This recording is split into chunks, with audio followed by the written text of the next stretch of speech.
오버데가 가서 아합을 만나 그에게 말하매 아합이 엘리야를 만나러 가다가 엘리야를 볼 때에 아합이 그에게 이르되 이스라엘을 괴롭게 하는 자여 너냐? 그가 대답하되 내가 이스라엘을 괴롭게 한 것이 아니라 당신과 당신의 아버지의 집이 괴롭게 하였으니 이는 여호와의 명령을 버렸고 당신이 바알들을 따랐습니다. 그런즉 사람을 보내 온 이스라엘과 이스벨의 상에서 먹는 바알의 선지자 450명과 아세라의 선지자 400명을 갈멜산으로 모아 내게로 나오게 하소서. 아합이 이에 이스라엘의 모든 자손에게로 사람을 보내 선지자들을 갈멜산으로 모으니라. 엘리야가 모든 백성에게 가까이 나아가 이르되 너희가 어느 때까지 둘 사이에서 머뭇머뭇하려느냐?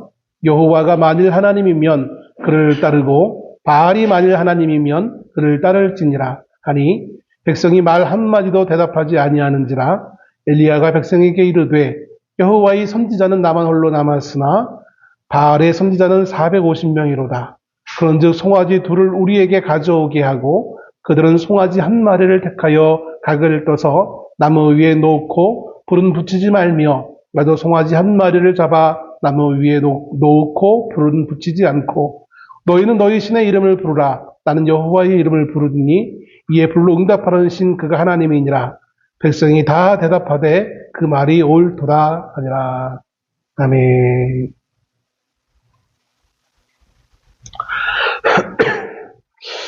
오늘 열왕기상 18장에 있는 본문의 말씀을 이 아침에 우리가 읽었습니다.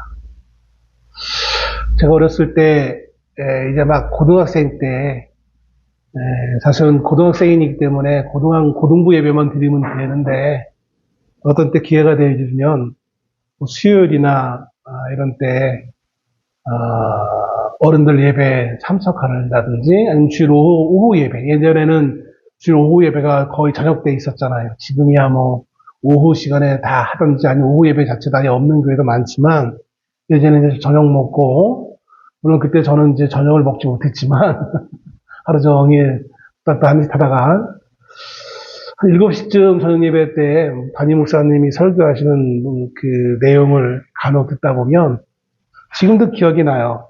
이 열왕기상 18장에 있는 말씀을 가지고 말씀을 전하시는데 저 때만 해도 설교 시간만 1시간 반이었어요. 지금이야 1시간만 조금 넘어도 왜 이렇게 늦게 끝나냐고 막 말들이 많은데 그때는 뭐 설교 시간만 앞에 여러 가지 예식은 다 빼고 설교 시간만 1시간 반 이렇게 보통 하던 시간이었는데 시간이 여유로우니까 목사님들이 이 본문의 말씀을 가지고 막 내용을 다시 한번 리마인드 시키면서 하면 참 저렇게 힘있게 참 잘하신다 그런 생각을 하면서 들었던 기억이 납니다. 그러면서 이 갈멜산에서 있었던 이 사건을 설교하시는데 오늘 저와 여러분이 보여야 될 본문의 말씀은 그 갈멜산 사건은 아니고 그 사건 이전에 있었던 사건을 배경이 되어지는, 보편적으로 이것을 배경으로만 이해하는 경우가 많은데 그 갈멜산에서 엘리야 선지자가 바알과 아세라를 섬기던 선지자 850명과 영적 능력 대결을 하는, 누가 참 하나님이신가, 누가 참 신인가를 대결하기 가리기 위한 영적 대결을 하는 그 장면. 그래가지고 그 산에다가 제단을 쌓고 그 제단에 제물을 놓고 하늘에서 불이 내려 그 제물을 불태우는 그 신이 정말 참 신이다. 그거를 막 그냥 그 내용들을 다시 한번 드라마틱하게 꾸며서 말씀하시는 것을 보면서 참 많은 생각을 했던 그런 기억이 납니다. 그래서 그랬는지 모르겠지만 아마 저만 그런 건 아닐 거예요. 많은 분들이 열왕기상 18장을 보면서 그런 바알과 아세라를 섬기던 그 선지자들과 엘리야 선지자가 하나님을 부르짖어 찾으며 불이 마침 하늘에 내려와서 그 제물을 태우는 그 장면을 보면서 놀라운 기적이 일어나는 그 장면을 가지고 은혜 받는 그런 생각들을 많이 하실 것입니다. 그게 너무 임팩트가 강하다 보니까 오늘 우리가 읽은 본문 같은 앞에 있는 내용들은 그냥 뭐 에피타이저 정도도 안 되고 그냥 넘어가는 걸로 대충 읽으면서 넘어가는 본문의 말씀을 가지고 설교도 하지 않고 워낙 뒷부분이 워낙 강하기 때문에 그거를 설명하기 위해서 시간이 1시간 반을 설교해도 시간이 모자라니까 앞에 것들을 생략하는 경우가 참 많은 것을 봅니다. 그래서 저는 오늘 물론 보편적으로 목사님들이 설교하시는 부분처럼 그 내용도 언젠가 시간이 되면 한번 볼 필요도 있겠지만 오늘은 그 앞에 있는 부분을 한번 보려고 합니다. 본문은 이스라엘, 북이스라엘, 이스라엘이 두 개로 나누어졌잖아요. 오늘 우리 한반도 같이 남유다와 북이스라엘로 갈라진 상태에서 북이스라엘의 7번째 임금이자 여로보암 왕조 다음에 등장하게 되는 오므리 왕조의 2번째 왕이었던 아합 왕을 배경으로 하는 시대를 기록해주고 있습니다.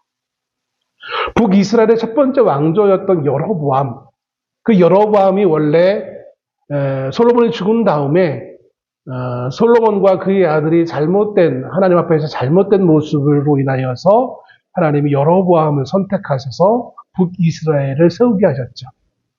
그 시작은 매우 좋았지만 그러나 중간쯤 하면서부터 여로보암이 그저 변질되어지는 가운데서 여로보암 왕조가 그렇게 길게 유지되지 못하고 두 번째 왕조인 오므리라는 사람이 등장하여서 오므리 왕조가 시작되어집니다.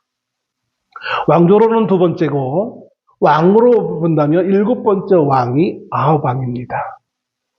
이쯤 되어졌으면 오므리 왕조 아합도 그 앞선 선례가 있기에 하나님의 눈치를 보면 참 좋겠는데 참 인생들이 그렇지 않은 것 같아요. 왜 앞선 왕조가 멸망했는지에 대해서 인생들은 매우 현실적 요소들만 생각합니다. 정치적 요소들만 고려하고 군사적, 경제적 요소들만 고려하지 영적인 부분에 대해서는 전혀 헤아리지 못하는 경우들이 많은 것을 봅니다. 오늘날도 마찬가지예요. 오늘날 성도들이 이제 유튜브가 너무 많이 사람들에게 이제 이용되다 보니까 유튜브를 통하여서 여러 가지 많은 성경적인 지식들을 배우게 되어집니다. 일반 사람들이 많이 보는 유명한 사이트들을 보다 보면 간혹가다 종교적 영역을 다루는 분들도 있어요. 그분들을 보면 이집트학 전공자, 중동사 전공자 이런 사람들 나와가지고 심지어 기독교 관련되어지는 그런 전공자들도 있긴 있어요. 근데 이제 우리 흔히 말하는 보수적 입장에 있는 사람들이 아니라 그냥 학문적으로 연구하는 사람들이 나와서 나름대로 자신들이 연구한 것들을 말하는 경우들이 있는 것을 보게 되었습니다. 그래서 성도들이 매우 오해하기 쉬운 내용들을 전하는 경우들이 상당히 많아요. 그래서 저도 성도들에게 그런 부분들을 이제 좀 전해주고자 가끔 이제 들으려고 무던히 애를 써요. 근데 10분을 못 견뎌요. 10분을. 말도 안 되는. 그들은 제가 하는 말이 안 된다고 생각할지 모르겠지만 제 입장에는 그들이 하는 말이 너무 말이 안 되는 거예요. 막 화가 나요. 이집트학 전공자가 뭐가 대단하다고 이집트학 전공자가 유대인들에 대해서 막 얘기하는 거예요. 세상에서는 그 이집트학 전공자 학위가 있고 박사고 하니까 저보다는 더 그 사람을 더 존중할지 모르겠지만 제가 보기에는 쥐뿔도 모르는 거예요. 성경에 대해서는. 영적인 거에 대해서는 전혀 알지 못하는 사람이 그걸 앞에서 가르치고 있는 거예요. 그럼 거기서 패널들이 같이 고개를 끄덕이고 있고요. 그리고 그것을 유튜브를 보는 사람들이 교회에서도 안 가르쳐주는 이런 것들이 있었어? 라고 하면서 성경이 다 가짜네? 라고 이렇게 말하는 거예요.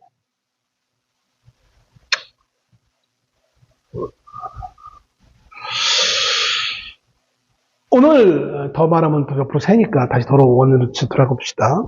여로보암 왕조를 뒤이어서 등장하게 된 오므리 왕조의 2번째 왕인 이 아합이 앞선 선례를 잘 알았다면 그러지 않았겠죠.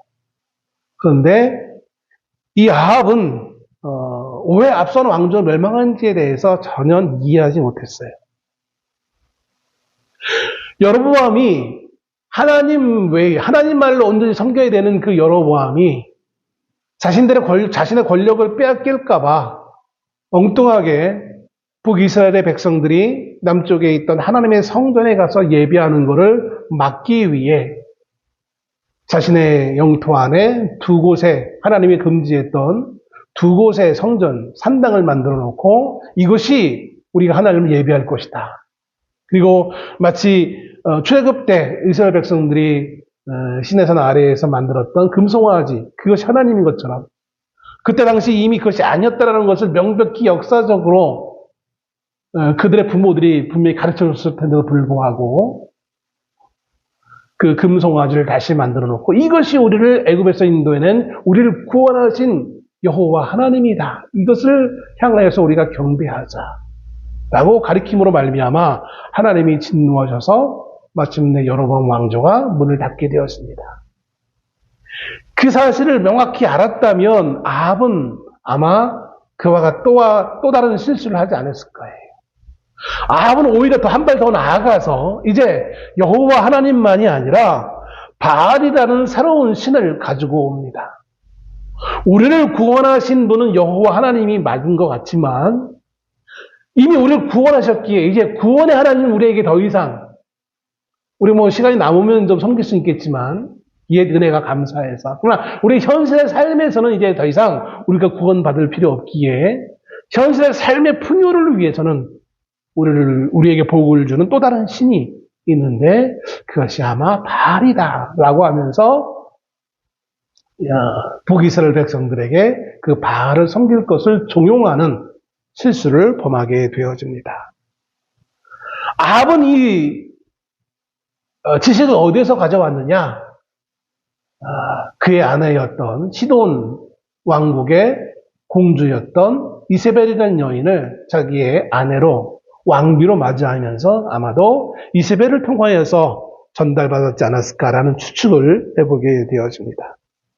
아합과 이세벨은 사마리아에 바알 사당을 지어서 거기서 바알을 섬기고 뿐만 아니라 하나님의 제사장들을 살해하는 그러한 잘못을 범하기도 하는 것을 보게 되었습니다. 물론 이 하나님의 제사장들이 정통 제사장들인지에 대한 것은 조금 우리가 고려해야 될 만한 여지는 없지 않아 있어요. 왜냐하면 여로보암이 처음부터 하나님의 제사장들을 뽑을 때 원래 여호와 하나님의 제사장은 누구 만들 수 있습니까? 아론의 후예들 만들 수 있어요. 그런데 여로보암이 처음부터 하나님의 제사장을 아론의 후예가 아니라 자기가 임의로 그냥 세웠었거든요.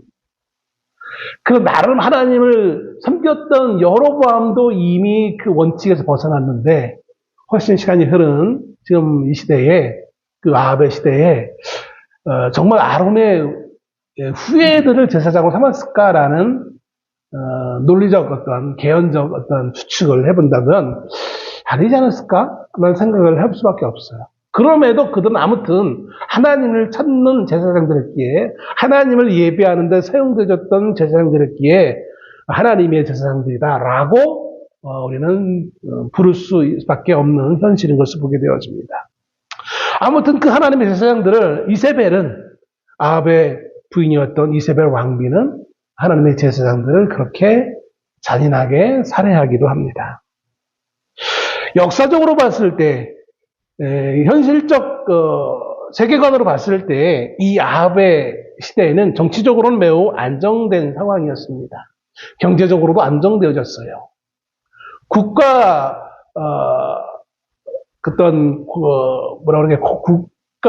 어떤 힘의 영역으로 봤을 때에는 대단히 큰 힘을 발휘할 수 있는 그런 시대가 아합 시대였던 것을 보게 되었습니다. 그러니까 모든 세상적 측면에서 봤을 때는 아합 시대에는 소위 말하는 황금기라고 말할 수 있을 거예요. 그런데 그와는 다르게 영적인 부분, 유일하게 쇠퇴기가 있었는데 그게 뭐냐면 바로 영적인 부분인 거예요. 우리가 인간이 살아가면서 직면하는 모든 측면은 다 좋아요. 유일하게 단 한 가지 안 좋은 것이 있는데 그게 뭐냐면 신앙적인 측면이었다라는 거예요. 이게 아합 왕 시대였습니다. 하나님께서는 이런 이스라엘을 향하여서 아합 왕과 이스라엘을 향하여서 경고하십니다. 그리고 그 경고는 단지 그냥 경고로 끝나는 것이 아니라 이 경고를 통해서 이스라엘 백성들이 자신들의 잘못을 깨닫고 그들의 삶의 변화를 가져올 것을 하나님은 요구하신다는 거예요. 이것을 위하여 엘리야 선지자를 세운 것이고, 그러다 보니까 마지막 부분에 뭐가 나오느냐? 갈멜산에서 그 850명의 바알과 아세라 선지자들, 그들과 대결하는, 소위 말하는 영적 대결하는 그 기적의 사건이 일어나는 거예요. 우리 그 기적 사건만 초점을 맞추는데 사실은 그게 왜 필요했는지, 단지 기적을 위해 필요한 것이 아니라 그것은 하나님이 요구하시는 바를 이루기 위한 하나의 수단에 불과했다는 거예요. 물론 방법, 수단도 중요합니다. 그러나 사실은 목적이 더 중요한 거예요. 목적이 무엇이었냐는 거예요. 왜 하나님은 그런 말도 안 되는 일들을 일어나게 하셨느냐? 단지 그 기적을, 하늘에서 불 내리는 능력이 있다는 것 자체만을 가르쳐주기 위해서 하나님이 보여준 것이 아니라 분명한 목적이 있는 거예요. 그건 뭐냐면 이스라엘 백성들이 잘못된 삶의 방향들을 바꿔야 된다는 사실을 경고하기 위함이라는 사실인 것입니다. 자, 우리가 이 내용을 알기 위해서 우리는 본문 이제 배경을 조금 더 구체적으로 살펴봐야 될 필요성이 있습니다. 지금 이스라엘에는 본문이 지금 16절 기록되어진 이 상황에 이스라엘은 3년 동안 기근으로 인해 심한 고통을 겪는 상황이었던 것을 봅니다. 지금 우리 한국도 어젯밤에 비가 좀 와서 얼마나 해결된지 모르겠지만 남부지방 같은 경우 가뭄으로 인하여서 여러 이제 저수지들이 많이 저수량이 좀 위험수에 이르는 듯한 그런 뉘앙스의 기사들이 간혹가다 좀 방영되어지는 것을 보게 되어집니다. 현대같이 과학이 발달한 이 시대에도 비가 내리지 않아서 물을 찾기 힘들어지면 사실 너무나 힘들어진단 말이에요. 근데 하물며 지금 이 오래전 시대에 1년도 아니고 3년이나 되는 어떻게 보면 긴 시간 동안 가뭄으로 인하여서 이스라엘 백성들은 힘든 시간들을 보내올 수밖에 없는 상황이었습니다. 그 출발이 열왕기상 17장 1절에서부터 시작되었습니다. 17장 1절에 보면 엘리야 선지자가 아합 왕에게 이렇게 말을 합니다. 내 말이 없으면 수년 동안 비도 이슬도 있지 아니하리라. 이 말을 함으로 말미암아 가뭄이 시작되어집니다. 가뭄의 원인이 어디에 있습니까? 엘리야가 말했기 때문에. 이렇게 말한다면 이거는 유치원 수준이에요. 그 문해력이 좀 떨어지는 사람이에요. 왜 엘리야가 그렇게 말을 했는지 알아야 되는 거예요. 제가 괜히 앞서서 배경을 설명하기 장황하게 이렇게 왜 설명을 했는 시간을 오래 보냈느냐면 이거를 말하기 위해서 그랬다고 그랬어요. 하나님이 이스라엘 백성들의 잘못된 삶의 가치관을, 삶의 방향을 바꾸시기 위해 엘리야를 사용하셔서 아합 왕을 만나게 하시고 그 아합 왕에게 일종의 경고를 하시는 거예요. 너의 삶의 방향을 바꾸지 않으면, 그래서 내 눈으로 그것을 확인해서 내가 하나님 앞에 이 변화된 삶의 모습을 다시 고아해서 하나님의 허락을 받고 다시 내가 비를 내리기를 중보하지 않는 한 비는 내리지 않을 거라는 거예요. 엘리야 선지자라는 것은 구약의 대선지자들 가운데 한 명입니다. 보편적으로 대선지자, 엘리야나, 예레미야나, 이런 사람들이 있는데, 특히 성경에 보면 이 엘리야에 대해서 매우 크게 주목하고 있는 것을 보게 되었습니다. 하나님이 우리 인간과, 인간이랄 때 여기서 말하는 인간은 보편적인 모든 인간이 아니라 이스라엘 백성들 얘기합니다. 이스라엘 백성과 하나님 사이에 중보를 하도록 중요한 선지자들을 세워놓습니다. 그게 누구냐면 제일 처음에 어디서 시작되었냐면 모세예요. 그 모세 다음에 등장하는 중요한 중보자가 누구냐면 바로 엘리야예요. 그래서 예수님이 변화산에 올라가서 누구와 만나서 대화를 하십니까? 거기 누가 있었어요? 모세와 엘리야가 있었어요. 그 모세와 엘리야가 중보자 역할을 했는데 이스라엘과 하나님 사이에 예수님은 이제 그 민족을 뛰어넘어 모든 인류의 중보자로 이 땅에 오신 거예요. 그래서 3명의 중보자가 변화산에 올라가서 함께 만나는 거예요. 그게 이제 복음서에 나타난 중요한 핵심의 모습인 거예요. 그 정도로 엘리야는 매우 중요한 위치에 있는 선지자였습니다. 그 선지자가 하나님의 명령에 따라 아합 왕에게 지금 일종의 경고를 하는 거예요. 어떻게 보면 이것은 일종의 단지 그냥 아합 왕에게 한 평범한 선지자가 이 말을 전달하는 전달자 역할만이 아니라 이것은 일종의 도전의 역할이에요. 도전을 하는 거예요. 뭐 어떤 도전이냐? 당시 백성들에게 주류였던 그 바알의 힘과 바알의 능력에 맞서는 역할을 하고 있는 것이 바로 이 엘리야 선지자였다는 것입니다. 여러분, 우리는 왜 보통 우리가 살아가면서 유행하는 것들이 있잖아요. 누가 멋진 모자를 쓰면 그것이 유행이 되어지면 모든 사람들이 모자를 써요. 뭐 우리가 취미 생활도 마찬가지. 한때는 런닝하는 걸 막 뛰는 게 막 유행했다. 모든 사람들이 나가지 막 뛰고 서로 막 건강을 위해 우리가 달리기를 해야 된다 가지고 막 한강에 어디 일산 호수공원에 달리는 사람들이 엄청나게 많았다고 하더라고요. 안 하는 사람은 괜히 뭔가 좀 유행이 뒤처지는 사람. 또 한때는 자전거를 또 그렇게 막 타가지고 자전거 막 그냥 크루를 만들어가지고 자전거 타고 다니고 막 난리를 쳤단 말이에요. 그걸 안 하면 뭔가 좀 유행이 뒤떨어지는 사람. 그거를 해야만, 그래서 고급스럽게, 이렇게 자전거 하나 타는 것도 고급 자전거, 몇백만 원짜리 막 자전거 막 사가지고, 도대체 자전거가 어떤 거 저는 보지도 못했는데, 어떤 자전거길래 몇백만 원짜리, 발음도 잘 안 되네, 그냥. 몇백만 원짜리래요.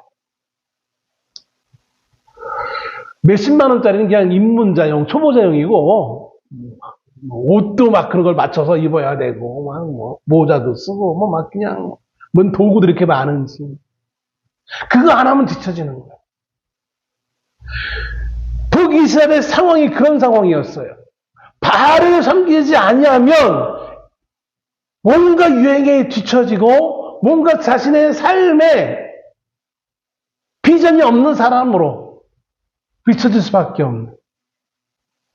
그래서 자기 집안에 바알에 관련되어지는 뭔가 상을 하나쯤 갖고 있어야 그래도 내가 좀 삶을 사는데 뭔가 좀 생각 있게 사는 사람처럼 여겨지던 그런 시대.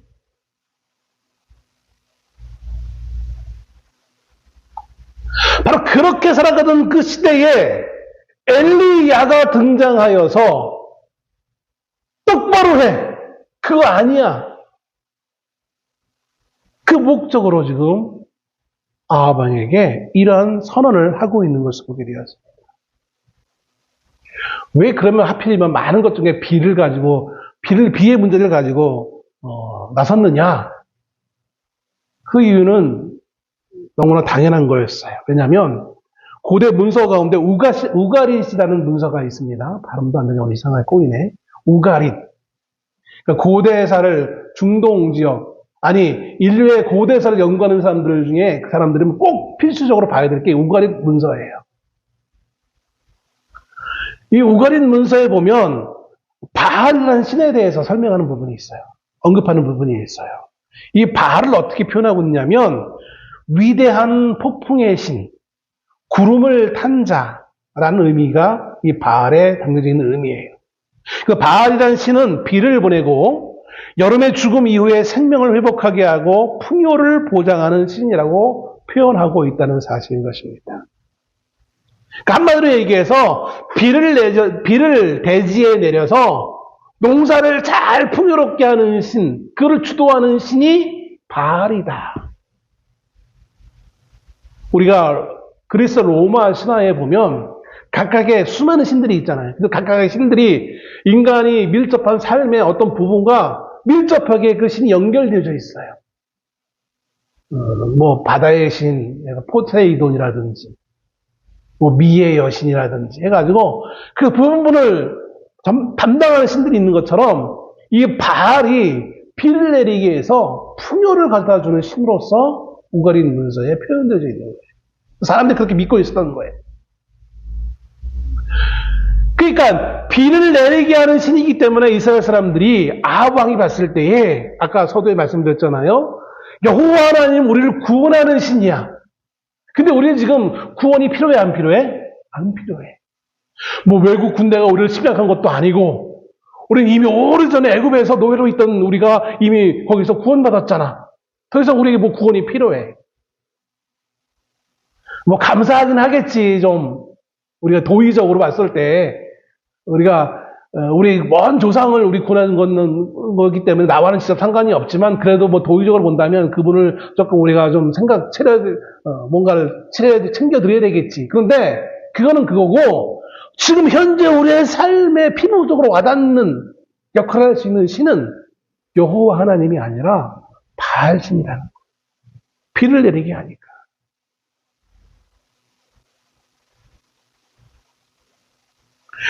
이 두 신을 그래서 이스라엘 사람들은 다 섬기게 되어지는 거예요.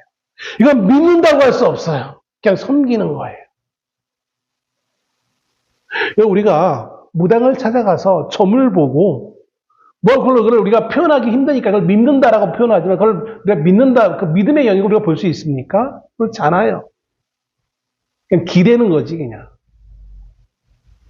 마음이 답답하니까 거기다 뭔가 기다리려고 하는 것이지, 그걸 믿음이라고 할 수 없어요. 물론 그들은 그것을 믿음이라고 표현할지 모르겠어요.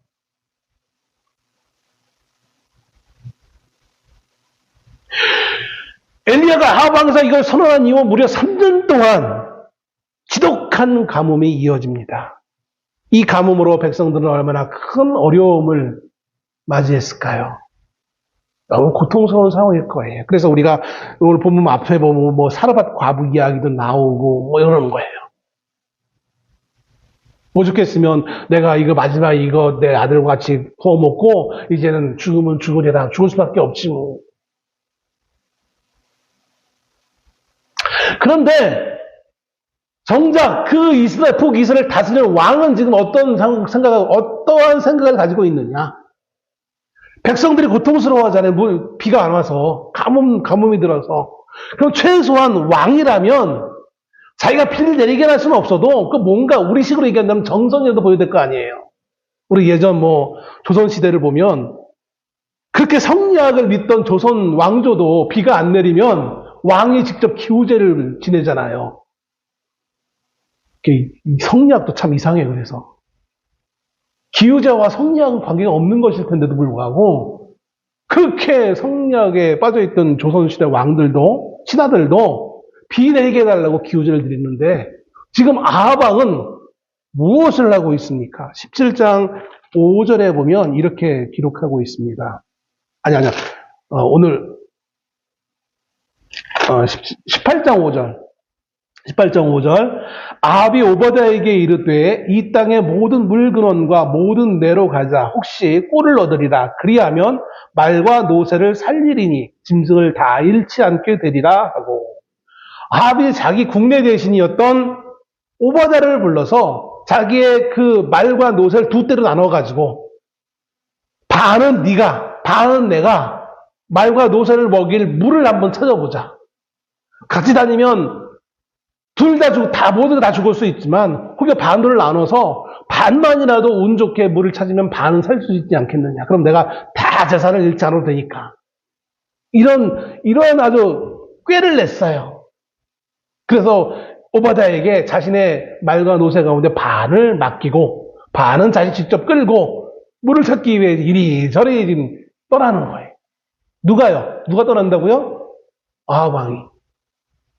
물론 이 시대의 고대 왕들은 지금 우리가 알고 있는 뭐 조선이나 이런 시대의 왕과는 좀 다르긴 달라요.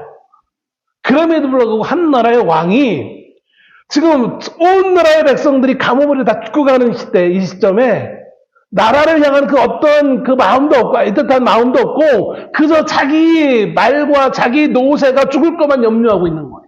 자기의 재산이 다 사라질 것에만 염려해서 자기 것을 챙기기에 바쁜 시점이었다라는 거예요. 왕으로서의 자격이 있습니까, 이게? 이게 왕으로서의 자격이 있는 모습이라고 여러분 생각하십니까? 일국의 왕인데, 그래도 나름 하나님 보시기에 악하다고 해서 그렇지 이 아합이 나름 그래도 정치를 잘했던 왕이었어요. 그래서 북이스라엘이 좀 매우 이 감옥에 있기 전에는 매우 잘 나가는 그런 나라였다는 것이죠. 근데 지금 왕은 뭐하고 있어요? 자기 재산이 없어질 것만 염려하고 있는 거예요. 하나님이 그렇게 원하시지 않았는데 백성들이 그렇게 원해가지고 우리에게 왕을 주십시오라고 그냥 막 강제하다시피 해가지고 하나님이 마지못한 듯 그냥 허락하시면서 왕이 해야 될 역할을 쭉 말씀하십니다. 신명기에 보면 그 모든 걸 다 떠나서 왕의 위치는 어떤 위치냐면 왕이란 위치는 다윗이 그걸 잘 보여줘요. 다윗이 죽음에 이르렀을 때 그 아들 솔로몬을 향하여서 너 왕으로서 앞으로 뭘 해야 될지에 대해서 명확하게 선언해 줍니다. 너 왕으로서 나라를 잘 다스려 백성들을 배불리 먹여야 돼. 혹은 군사를 강하게 해가지고 이웃 나라를 점령해야 돼. 이런 거 다윗이 유언을 남기지 않았어요. 다윗이 남긴 유일한 건 뭐냐면 너 하나님의 말씀을 잘 옆에 두고 그 말씀을 읽고 묵상하며 그 말씀대로 백성들에게 가르쳐라. 앞에 제가 백성과 하나님의 사이의 중보 역할을 하는 선지자로서 엘리야를 소개했잖아요. 근데 그 선지자가 있기 전에 그 역할을 누가 또 할 수 있었냐면 왕이 했어요. 왕이라는 존재가 하는 거였어요. 왕 또한 하나님의 기름 부음을 받아서 나라를 부강하는 게 왕으로서 역할이 아니라 백성들로 하여금 하나님의 말씀에 귀를 기울이고 말씀의 법칙대로 살도록 하도록 왕이 모범을 보이고 백성들을 가리키는 역할. 왜냐하면 그 모든 권세가 누구에게 있습니까? 왕이 있잖아요. 세상의 권력은 누가 다 제일 셉니까? 왕이잖아요. 하나님이 그 권력을 왕에게 준 이유는 너 혼자 잘 먹고 잘 살게 하기 위함이 아니라 그래서 너는 뭐 말을 많이 두지 말라고 했어요. 부인을 많이 두지 말라고 했어요. 백성들을 돌보라는 거예요. 그 돌봄의 의미는 배고픈 사람 없게 만들라가 아니라 하나님의 말씀을 중보하라는 얘기였어요. 근데 지금 아합은 뭐하고 있어요? 자기 재산 없어질 것만 염려하고 있는 거예요. 자기 재산을 보호하기 위해 오바다라는 사람에게 사명을 주는 거예요. 여기 이제 오바다가 등장합니다. 그 오바다가 이제 그 왕의 말과 노새에게 물을 먹이려고 찾들어 다니다가 누구를 만납니까? 바로 오늘 본문에서 엘리야 선지자를 만나는 거예요. 이 오바다도 매우 중요한 인물이에요. 시간이 되면 이 오바다를 가지고도 한번 얘기하면 좋겠는데, 왜냐하면 이 오바다는 엘리야와 또 다른 의미에서의 신실한 자예요. 엘리야 선지자가 야, 너 가서 왕에게 엘리야가 여기 있다고 말해라 라고 하자 오바다가 금세 울상이 돼버려요. 죽을 상이 되어져 버려요. 왜냐하면 아니 엘리야는 하나님이 보호하는 선지자인데 지금 여기 엘리야가 있다는 말을 듣고 내가 왕에게 간 사이에 당신이 사라지고 내가 왕을 모셔오면 이 자리에 아무도 안 남을 텐데 그러면 왕이 나를 그냥 살려줄 것 같습니까? 야, 너는 왜 엘리야를 잡아두지 않고 왜 나한테 왔냐라고 하면서 오히려 내 생명을 빼앗아 갈 수 있을 텐데 나는 원래 어렸을 때부터 하나님을 경외하는 신실한 자였습니다라고 엘리야에게 말해요. 실제로도 아까 처음에 말씀드린 것 중에 이세벨이 하나님을 섬기는 제사장들을 죽였다고 했잖아요. 그때 무려 100명이나 되는 제사장들을 숨겨놨어요. 어쩌면 지금도 여전히 그 제사장들을 숨겨서 먹을 것과 마실 것을 주는 역할을 계속하고 있었을지도 몰라요. 그러니까 자기가 죽으면 자기 혼자 죽는 게 아니라 그 100명도 죽어야 되는데 하나님, 왜 하나님 어떻게 이럴 수 있어요? 라고 여기에는 가로치고 아마 혼자 그런 생각을 했을지 모르겠어요. 나름 이 오버데도 신실한 사람이었어요. 그럼 우리 입장에서 오버데를 통해서 하나님 가까운 아합 왕을 상대하게 하시지 왜 굳이 또 엘리야를 들어 어떻게 하실까? 여기 하나님의 참 또 다른 의미가 큰 뜻이 있는 것 같아요. 나중에 이제 갈멜산에서의 그 거짓 선지자들과의 대결을 놓고 보면 그런 의미가 있는 것 같아요. 분명히 오버데도 하나님을 잘 섬기는 사람이었어요. 그런데 엘리야를 비교했을 때 조언, 대조가 됩니다. 대비가 되어져요. 모든 성도가 다 엘리야가 될 수는 없어요. 어떤 이는 오바다 역할을 하는 사람도 있고 어떤 이는 엘리야 역할을 하는 사람이 있어요. 이 말을 하면 또 시간이 올라가고 좀 하지 말자. 하고 싶은 마음은 막 있는데 이 말을 하면 또 시간이 많이 갈 것 같아요. 이말 건너자. 아무튼 오바댜에서는 여기까지만 얘기할게요. 오바댜와 엘리야는 묘한 대조를 이루는 사람들이에요. 이것도 여러분이 한번 묵상하시면서 보시면 매우 큰 은혜가 있을지 않을까라는 생각을 해보게 되었습니다. 아무튼 엘리야 선지자가 봤을 때 오바댜는 그저 메시지의 전달자에 불과했어요. 오바댜도 신실한 하나님의 사람이었긴 하지만 엘리야 선지자 자기가 하나님의 메시지 전달자인 것처럼 오바댜도 자기의 메시지를 전달할 전달자로 오바댜를 택했어요. 이게 엘리야 스스로의 선택인지 아니면 하나님의 명령인 것인지 모르겠지만 아무튼 오바댜가 선택되어졌어요. 여기에 아마 큰 묵상하시다 보면 하나님이 큰 은혜를 주시지 않을까. 여러분 시간 되어서 한번 묵상해 보세요. 자, 국내 대신 오바댜를 통해 소개를 받은 이제 아합이 듣고 엘리야가 있다는 곳에 왔어요. 정말 엘리야가 도망가지 않고 있는 거예요. 저 멀리서부터 엘리야를 보면서 엘리야 이제 어떻게 할까요? 시력이 2.0이라 하는 게 아니라 선지자들은 누구나 다 선지자다라고 여길 만한 옷을 입고 있었습니다. 여러분. 그래서 물론 희미하게 옛날에 봤었기 때문에 그 모습이 있기 때문일 수도 있겠지만 누가 봐도 옷을 입은 걸 보면 이 사람이 선지자다라고 여길 정도의 옷을 입었던 거였어요.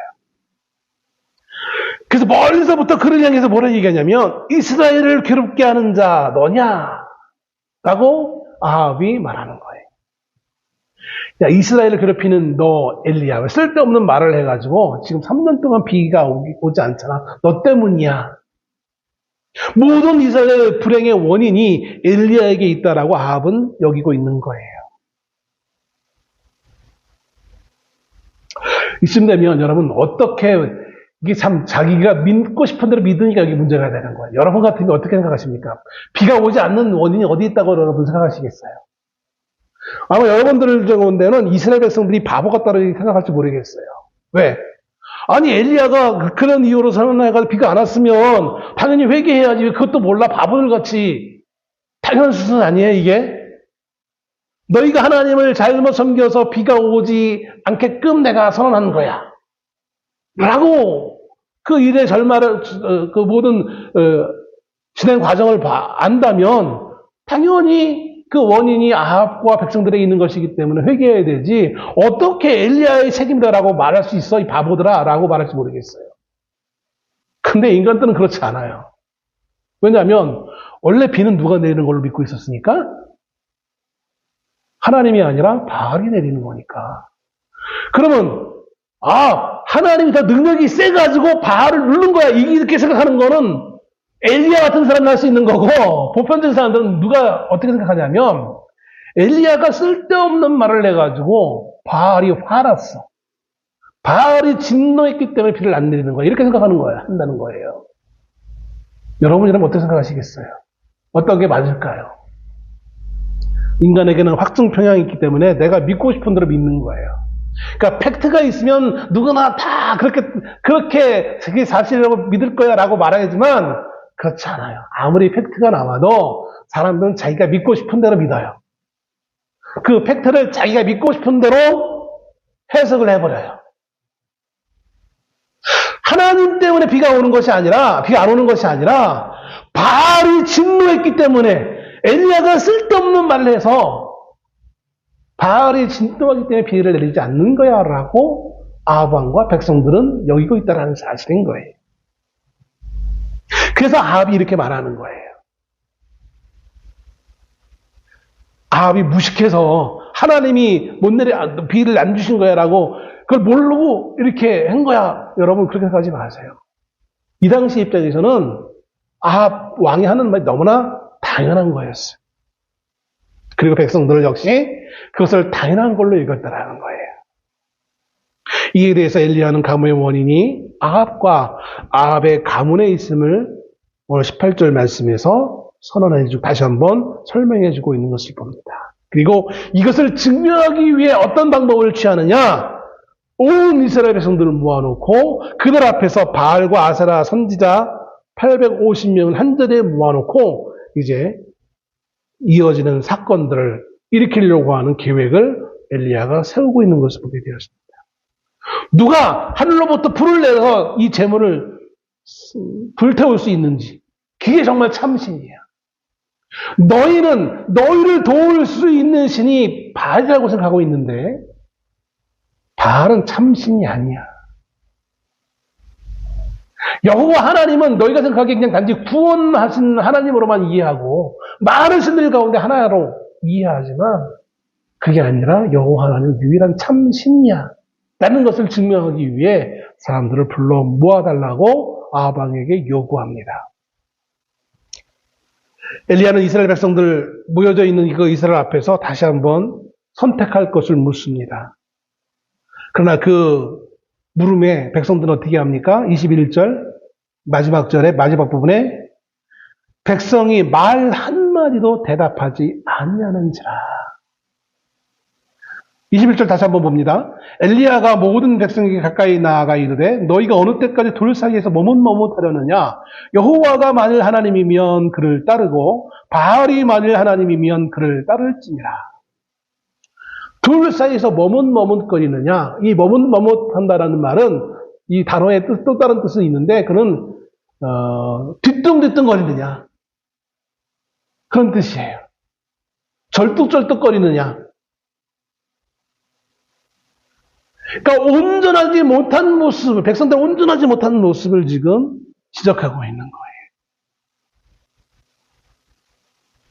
야, 둘 중에 하나 선택해야 돼. 마치 의원은 진짜를 가려서 선택해야 돼. 이런 뉘앙스지만 사실은 이미 정해져 있는 거예요. 이와 유사한 질문이 한번 이미 이스라엘 역사 가운데 한번 있었어요. 언제냐면 여호수아 당시예요. 여호수아가 모든 정복 사업을 끝나고 그 마지막 죽을 때쯤에 백성들의 이제 족장들을 다 모아놓고 백성들 앞에서 질문을 던집니다. 야, 너희가 여호와 하나님과 우상 사이에 어떤 걸 선택하겠느냐? 나와 내 가족은 여호와 하나님만을 섬기겠다. 너희도 선택해라. 야, 둘 중에 너 마음대로 선택해라는 의미가 아니었어요. 여호수아의 그 질문은. 이 참 하나님, 이 하나님을 우리가 섬겨야 된다는 얘기였어요. 그처럼 오늘 엘리야도 동일한 메시지를 전달해주고 있는 거예요. 그런데 백성들은 어때요? 여호수아 당시에는 오케이 했어요. 그런데 백성들 지금은 아무런 대답을 하지 못해요. 왜 못할까요? 여호수아 시대 당시의 사람들이 훨씬 더 믿음이 훌륭했기 때문에 이 시대에는 믿음이 없기 때문에 물론 그렇게 쉽게 얘기할 수도 있어요. 그런데 사실은 이미 제가 그 원인을 앞에서 말씀드렸어요. 뭐였어요? 삶의 필요 때문에 그래요. 삶의 필요 때문에. 지금 이들에게 필요한 것은 바알이 필요했어요. 왜냐하면 바알이야말로 그들에게 비를 내릴 신이라고 여겼기 때문에. 그렇게 해야만 내가 살아가는데 도움을 얻을 수 있다라고 생각했기 때문에. 유행에서 뒤처지면 우리는 끝나는 거야. 요즘 청년 실업이 매우 큰 문제잖아요.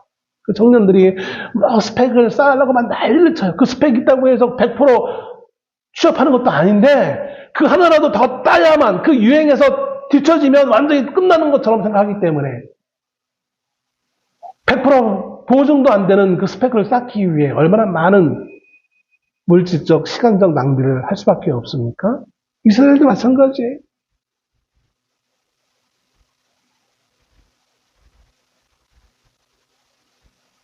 지금 이스라엘 백성들은 확실하게 하나님의 편에 서서 하나님을 향한 반응을 보여야 되는 거였어요.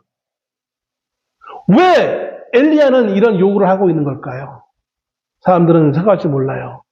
아합과 아합의 가문이 이세벨이 그 쓸데없는 거를 들여와가지고 이렇게 이스라엘에게 분란을 일으키냐. 나쁜 놈, 나쁜 왕. 이렇게 말하면 아합 왕에게만 책임이 있어요? 그 백성들에게 책임이 없어요? 아니에요. 백성들에게도 책임이 있는 거예요. 처음 가지고 온 것은 아합 왕일지 모르겠지만 아합 왕이 왕의 권력으로 그걸 요구했을지 모르겠지만 그를 수용하고 받아들인 건 누구였어요? 백성들이었어요. 모든 유행과 모든 가치는 누군가 가지고 왔겠죠. 처음은. 근데 그를 적극적으로 수용한 건 누구의 책임이에요? 그걸 받아들인 나의 책임인 거예요. 백성들의 책임이 없다라고 할 수 없는 거예요. 나의 책임이 없다라고 할 수 없는 거예요. 그러기에 오늘 엘리야는 백성들에게 결단할 것을 요구하는 거예요. 당시의 가뭄의 원인은 아합 왕 혼자의 잘못이 아니라 백성들에게도 책임이 있다라는 거예요. 백성들이 불쌍한 게 아니에요. 백성들에게도 원인이 있는 거예요. 우리는 마치 비를 내리지 않은 하나님께 책임이 있는 것처럼 자꾸 그렇게 책임을 물으려고 해요. 인간들은 하나님이 살아계시면 어때 이 땅이 이렇게 정의롭지 못할 수가 있어라고 하나님을 향하여 책임을 돌리려고 해요. 하나님이 개입하시면 되지. 정리하시면 되지. 근데 하나만 알지 둘을 모르는 거예요. 하나님이 개입하시면 이 땅에 살아남을 존재가 있습니까? 없어요. 그 개입의 중요한 증거가 어디에 있어요? 노아의 홍수예요. 그래서 하나님 뭐라고 말씀하세요? 그 이후에 내가 다시는 심판하지 않겠다고 하잖아요. 이거 뭐예요? 개입하셔서 심판하지 않겠다라는 거예요.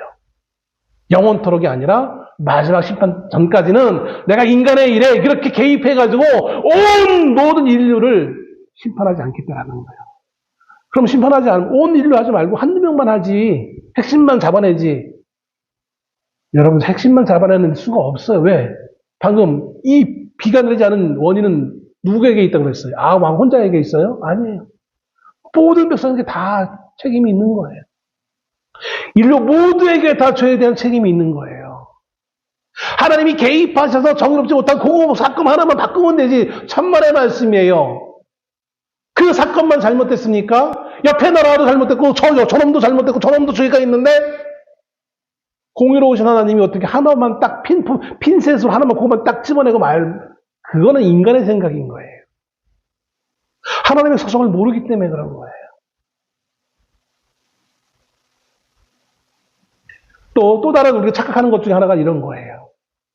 마치 우리가 대한민국이 오로지 기독교인으로만 다 100% 되어지면 공식 종교가 되어지면 기독교만 공식 종교가 되어지면 좋겠다라고 생각하는 거예요. 그러면 이 땅이 행복해질까요? 그게 하나님의 뜻이에요? 이미 한번 그것이 역사적으로 증명된 때가 있어요. 언제? 313년 로마 황제가 밀라노 칙령으로 인하여서 기독교를 공인했어요. 국교로 공인했다는 거예요. 국교로. 그러면 그리고 이후에 그 기독교 세계, 모든 세계는 행복했습니까? 정의로웠습니까? 아니잖아요. 로마가 기독교를 국교로 정했음에도 불구하고 오히려 기독교는 더 타락했어요. 인간 세계는 더욱더 삶의 그 가치는 더욱더 무너져 갔어요.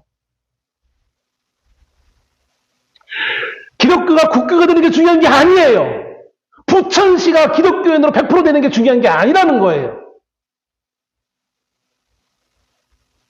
예수 그리스도가 어떤 이들은 이렇게 생각합니다. 예수 그리스도가 교회와 가정에서는 중요하게 여겨지지만 그 외의 영역에서는 다르게 적용되어지는 현상을 쉽게 볼 수 있어요. 그래서 기독교가 부천시가 전체 기독교인이 된다고 해도 문제가 해결되지 않는 이유가 여기에 있는 거예요. 5천만 넘는 대한민국 국민들이 전부 다 기독교를 믿는다고 해봐요. 그러면 삶이 행복해지겠습니까? 아니요. 그 안에 교회는 다 오겠죠. 근데 직장에서 또 친구와 친구 사이에 또 기업인들이 정치인들이 기독교에 맞는 삶의 원칙으로 살아요? 그거는 또 다른 문제예요. 교회에서는 그렇게 하지. 근데 교회 바깥에 나가서는 그렇게 하지 않는다는 거예요. 사람들은 마치 기업의 방식으로 혹은 시장의 논리로 우리는 살아가게 되어질 수밖에 없는 거예요. 성경이 말하는 원수를 사랑하라는 그 말은 교회에서는 그렇게 말할 수 있어. 근데 우리의 실제 삶에서는 그거는 비현실적이지. 이렇게 여긴다는 거예요. 말로는 조금 좀 양심이 있어서 말로는 그래도 사랑해야죠. 말은 하지만 실적으로 삶에서는 예외 조항들을 만들어 놓는 거예요. 어떻게? 원수를 사랑하라고 했는데 나는 도무지 저 북해 있는 저 김정은은 내가 사랑할 수 없어. 그럼 김정은은 원수 아니에요? 어떻게 김정은을 사랑할 수 있어? 뭐 사랑의 그 정의가 좀 다르긴 하겠지만 그렇게 말하는 거예요. 어떻게 그런 나쁜 놈들을 사랑할 수 있겠어? 그렇게 말하는 거예요. 그런데 예수님은 어떻게 했어요? 자기를 조롱하고 멸시하며 십자가에 못 박는 사람들 향해서 어떻게 했어요? 저 원수 같은 놈, 나쁜 놈 욕했습니까? 아니잖아요. 용서해 주옵소서라고 기도했어요. 중보했어요. 그게 기독교의 삶의 철학인 거예요.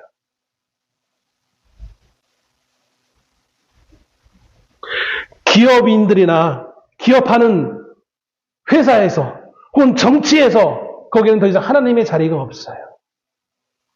신앙은 단지 개인의 삶 속에 있는 것일 뿐이지 정치에는 신앙이 없어요. 기업에는 장사에는 신앙이 없는 거예요. 이윤 추구에는 신앙에 들어설 자리가 없는 거예요.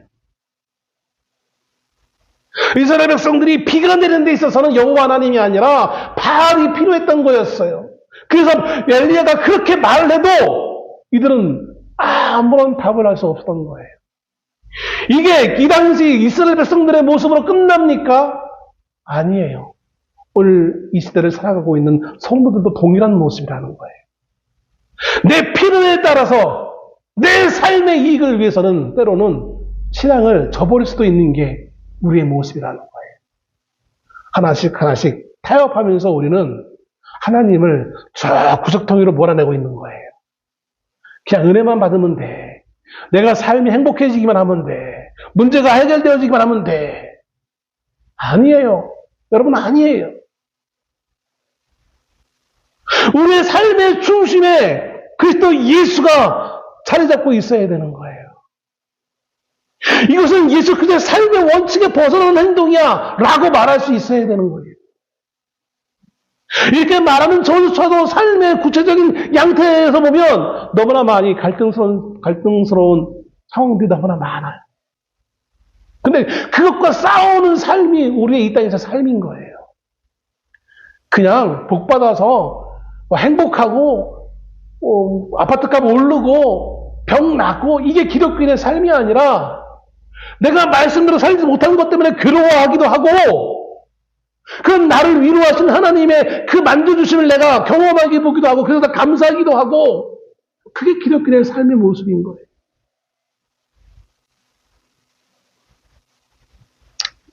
그러기 위해서 하나님은 주저하고 있는 백성들에게 결단을 촉구하기 위해서 하나님 심지어 어디까지 하느냐면 850명의 선지자들과 엘리야 선지자의 대결까지도 허락하시는 거예요. 야, 좀 눈으로 봐라 좀. 이 어리석은 백성들아. 누가 참신인지 좀 얼굴로 봐라. 좀 눈으로 봐라. 라고 하나님이 말씀하시는 거예요.